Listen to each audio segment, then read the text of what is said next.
There's my baby.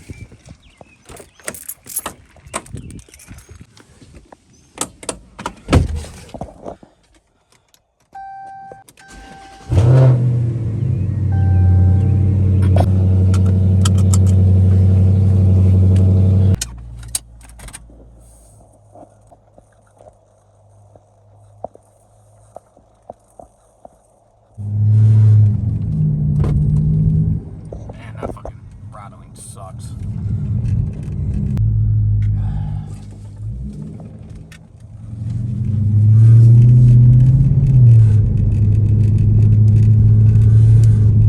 Y'all hear that?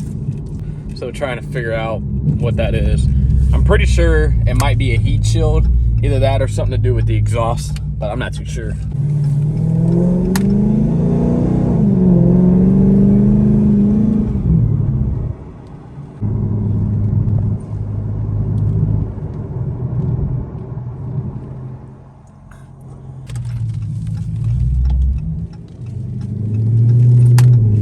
So I'm currently on my way to the gym right now to hit a back workout. I'm gonna do some deadlifts today just to pick up some heavy weight and then work on my back.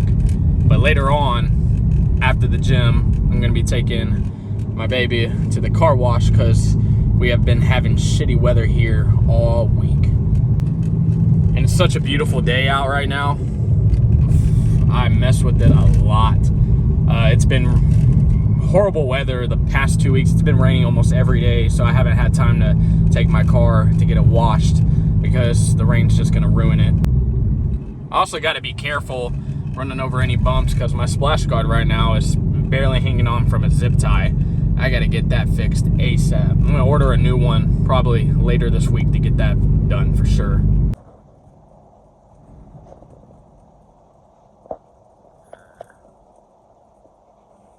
All right, here we are. We're at the gym.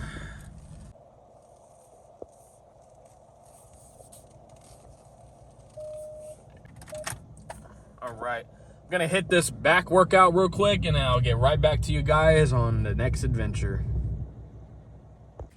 All right, guys, so I have just made it back home after driving through this beautiful day that we have here today. We had some shitty weather over the past couple of weeks and it really sucked. So we had to, bypass the time to be able to actually take this on the road as much as I wanted to. But since it was a beautiful day today, I was able to drive it for a little bit. It ran perfectly fine, and the way how it sounds and the throttle response that I get now since I installed my BBK 90mm throttle body with my cold air intake, it's been sounding amazing. The only thing that I do have a problem with this throttle body is that it does make a whistling sound whenever you increase about, I want to say like 1500 to 2000 RPM of power that you put into this engine whenever you push on the throttle. However, it really don't bother me that much, but I had to look up to see if that was a mistake, if it's supposed to be doing that, and apparently it is normal. But let me know if y'all think that is an issue that I should fix. But besides that, this engine and this car overall has been phenomenal over the past month that I've had it, especially today since I was able to drive around for a little bit in this car, in this Pursuit. So I wanted to talk about my pros and cons with the car that I have particularly. I'm not speaking out with all Pursuits. If any of y'all have a Charger Pursuit that's equipped with the 5.7 liter V8 engine, or if you have either all-wheel drive or rear-wheel drive, which I have rear-wheel drive, so it's a little bit different. Traction control is not as good as all-wheel drive, but that's my personal preference. I like rear-wheel drive a lot better. So let's get into the pros and the cons of having a 2016 Dodge Charger Pursuit, particularly mine. So to start with the pros, obviously it comes equipped with a 5.7 liter V8 engine. This engine is known for producing a good amount of power and sound with it. As you guys know, with the exhaust that I have on there, it sounds amazing. I love the catback exhaust that I got. It's literally just a mid-muffler and resonator, the lead. Still has the cats on them, obviously, but it sounds amazing, especially with the cold start that it performs. I love it. It gives me no issues. Another unique feature with it is that I like personally, even though I don't run into any bad neighborhoods or anything. These police cars come equipped with unique features like These doors, panels, all that are supposed to be bulletproof. They're supposed to resist a good amount of damage. As you see, this vehicle doesn't have really any amount of damage at all besides the splash guard under, which, you know, that's an easy repair. So besides that, it has the unique features with the door panels being bulletproof. The brakes are supposed to be a lot stronger and react a lot quicker. And I'm not sure any of the other features that it's got, but like when it comes to, you know, withstanding, you know, going on the road a lot, especially if you use this car as a daily driver, you're gonna have so much more built-in crash with it, to where this car on the exterior wise is gonna last a lot longer, which is good, and that's something that I like.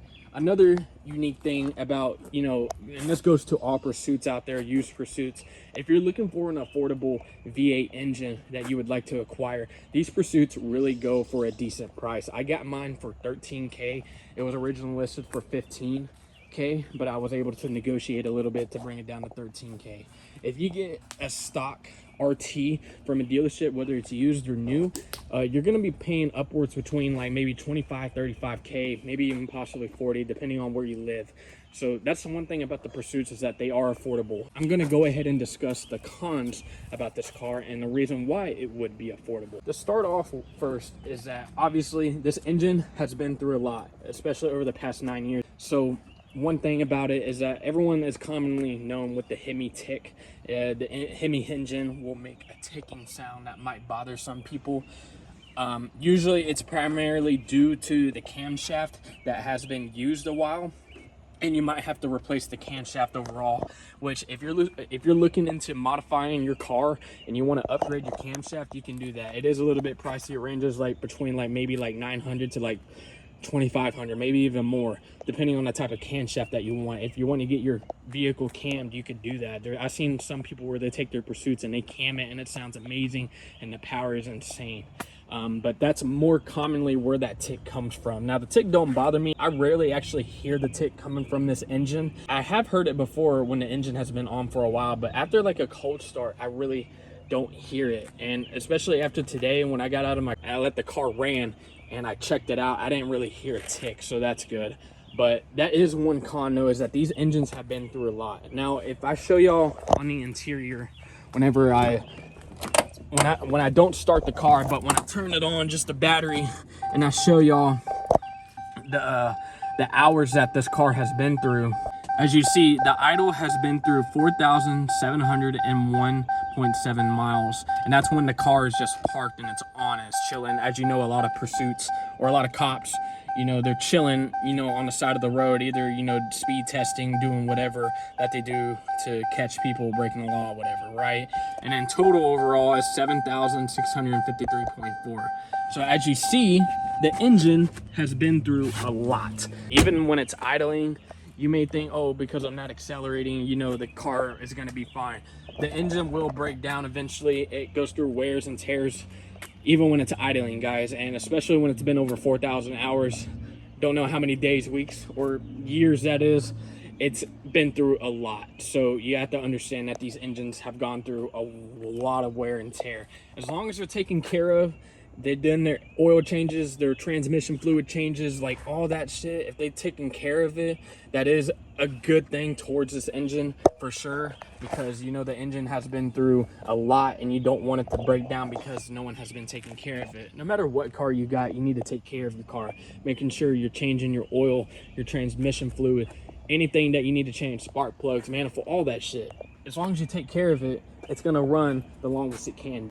Having a Pursuit, especially after buying it for $13K and it's 9 years old, the engine has been through a lot. So that is something to take into consideration. Another con about this car that I have a problem with is that it's not as fast as an typical RT would be. Now, even though that they have these cars tuned for specific you know, reasons, like to, you know, catch up to sports, not sports cars, to regular sedans, and people are speeding and all that, yeah, they're kind of quick, right? But they're not going to be as fast as like a traditional stock RT or even a modified RT.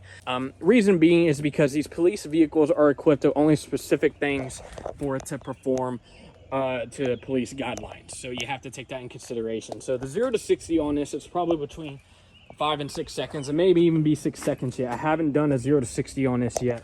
So you have to take that, even though that the car does sound good, you know, with the exhaust, and that the engine is very powerful, the car is heavy. The car is not tuned to what a typical RT would be. It's not going to be as fast. However, if you do modify it and, you know, you tune it yourself, you do all these modifications, you can get your Pursuit to be on that level where you need it to be, and your car will be at that level to where you'll be satisfied. However, when you buy it stock, it's not going to be to the standard that you want it to be. Now, if you only care about the exhaust, that's fine. Hey, congratulations. If you don't care about power, then hey, stick with that. But at the same time, I care about the power and the sound of it, so I'm willing to do whatever it takes to be able to transform that, even if I have to take care of the engine, switch manifold out, injectors, all that, which I'm gonna do in the future.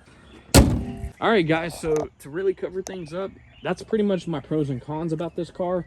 I don't have any really significant issues on there. I mean, there's a couple of small things that bother me. You know, I don't have auto start on there.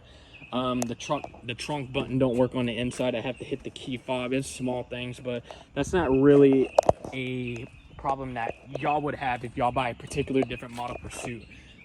Maybe, like, you know, I don't know if they all come like that, but with me, like, that's something small that I'm not really too worried about. But besides that, guys, that pretty much wraps the video. If you enjoyed it, please leave a like, subscribe, comment on the video. If y'all can give me any advice, I would be glad to appreciate anything that y'all would say. And y'all have a fantastic day.